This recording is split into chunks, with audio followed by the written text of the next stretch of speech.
Hello guys, study point में आप सभी का स्वागत है। चैप्टर 2 की पार्ट 2 चैप्टर 2 बिजनेस स्टडी का आप मांग रहे थे, तो चलिए ले आए हम। Nature of significance of management. Natures क्या क्या हैं? Universal applicability, general guidelines, principle and flexible behaviour and causes and effect, relationship and contingent. तो आगे पढ़ते हैं इन सब के बारे में। Universal applicability. Principle of management is applicable in the all types of organisation, business as well as non business, small and big as large extra enterprise, depending on the nature of organisation. Universal applicability of the management का मतलब है कि all types organisation, बड़ी बड़ी organisation चाहे छोटी हो चाहे बड़ी, उसमें होने वाला काम बिजनेस यूनिवर्सल एप्लीकेबिलिटी कहलाता है।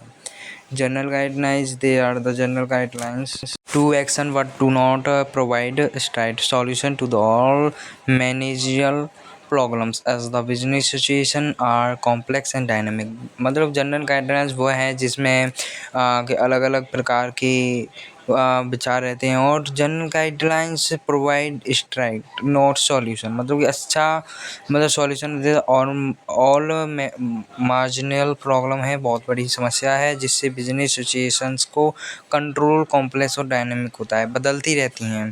And formed by the practice and experiment, जिसमें कि एक्सपेरिमेंट किया जाता है, नॉलेज रहती है, एक्सपीरियंस रहता है लोगों द्वारा, मैनेजर द्वारा, जो कि लॉन्ग टर्म के लिए सर्वाइव करता है। These principle are not rigid and can adopt and modify by the manager depending upon the situation. Flexible वह है जिसमें प्रिंसिपल आर द रिजिडिटी कम होनी चाहिए, can be the adopt of the modify practising रहती है लोगों मैनेजर की, मतलब कि प्रैक्टिस करते रहते हैं टू डे एंड डेली, मतलब कि अगर आप लॉन्ग टर्म के लिए प्रैक्टिस करते रहें तो वो आप उसमें परफेक्ट हो जाते हैं।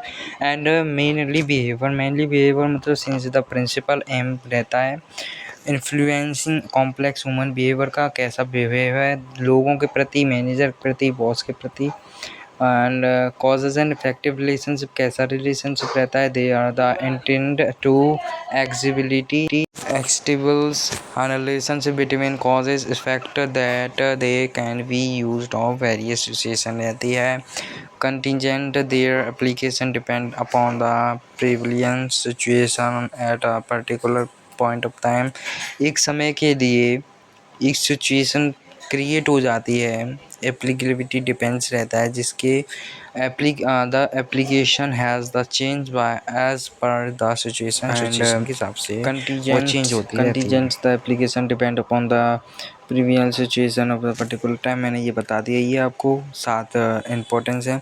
आपको अगर वीडियो अच्छी लगी हो तो चैनल को सब्सक्राइब करना, लाइक करना, आपके लिए वीडियो बनी।